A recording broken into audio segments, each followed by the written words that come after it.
Assam cabinet বৈঠকৰ পৰা বিশেষ সিদ্ধান্ত। দৰ্শকসকল, অসম কেবিনেট বৈঠকত গুৰুত্বপূৰ্ণ এক সিদ্ধান্ত গ্ৰহণ কৰা হৈছে। গুৱাহাটী, ডিব্ৰুগড় আৰু শিলচৰত সপ্তাহৰ ৭টি দিনত ২৪ ঘণ্টা ভিত্তিত দোকান প্ৰতিষ্ঠানৰ কাম-কাজ চলাই ৰখাৰ অনুমতি দিয়া হৈছে। এই সিদ্ধান্তৰ অধীনত সকলো শ্ৰমিকৰ সুৰক্ষা অক্ষুণ্ণ ৰাখিবলৈ বিশেষ পদক্ষেপ গ্ৰহণ কৰা হ'ব। মুখ্যমন্ত্ৰী হিমন্ত বিশ্ব শৰ্মাই এই সিদ্ধান্তৰ বিষয়ে কৈছিল, কোনো প্ৰাপ্তবয়স্ক কৰ্মীক সপ্তাহত ৪৮ ঘণ্টাতকৈ অধিক বা একেদিনত ৯ ঘণ্টাতকৈ অধিক কাম কৰিবলৈ অনুমতি দিয়া নহ'ব। শ্ৰমিকৰ অধিকাৰ আৰু সুৰক্ষাৰ প্ৰতি লক্ষ্য ৰাখি এই নীতি প্ৰণয়ন কৰা হৈছে। এই সন্দৰ্ভত চাওক এই বিশেষ প্ৰতিবেদন। ডিব্ৰুগড় আৰু শিলচৰত দোকান পোহাৰ এতিয়া ২৪ ঘণ্টা খোলা ৰাখিব পাৰিব আৰু সাপ্তাহিক এটা যি বন্ধৰ কথা আছিল, এতিয়াৰ পৰা সাপ্তাহিক বন্ধটো নাথাকিব।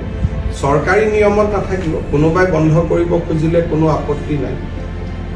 ডিব্ৰুগড়, গুৱাহাটী আৰু শিলচৰ পৌৰ নিগম, মিউনিচিপালিটি, কিন্তু বাকী টাউনসমূহতো, যাক এই গুৱাহাটী, ডিব্ৰুগড়, শিলচৰ মিউনিচিপালিটি কৰ্পৰেশ্যন, কিন্তু বাকী টাউনসমূহতো ৰাতি ২টা বজা পৰ্যন্ত দোকান পোহাৰ খোলা ৰাখিব পাৰিব।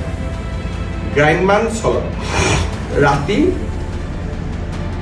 ১১ বজালৈকে দোকান পোহাৰ খোলা ৰাখিব পাৰিব, যাতে আমাৰ ক্ষুদ্ৰ ব্যৱসায়ীসকলৰ উপাৰ্জন বৃদ্ধি হয়।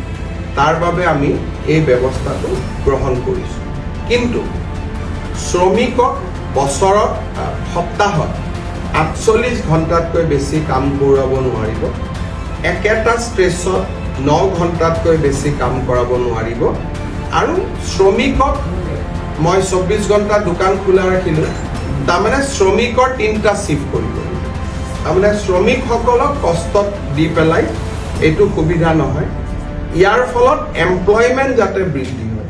9 আৱাৰ্ছৰ কাৰণে যদি দোকানখনে 2টা এমপ্লয়ী ৰাখিছিল, এতিয়া ২৪ ঘণ্টাৰ কাৰণে তেওঁ 2টা 3টা শ্বিফ্টত আৰু 4জন বেছিকৈ এমপ্লয়ী ল'ব, যাতে আমাৰ অসমত নিয়োগৰ সুবিধা হ'ব পাৰে, ব্যৱসায় বাণিজ্য ভাল হ'ব পাৰে বিহুৰ বতৰৰ আগত, পূজাৰ বতৰৰ আগত।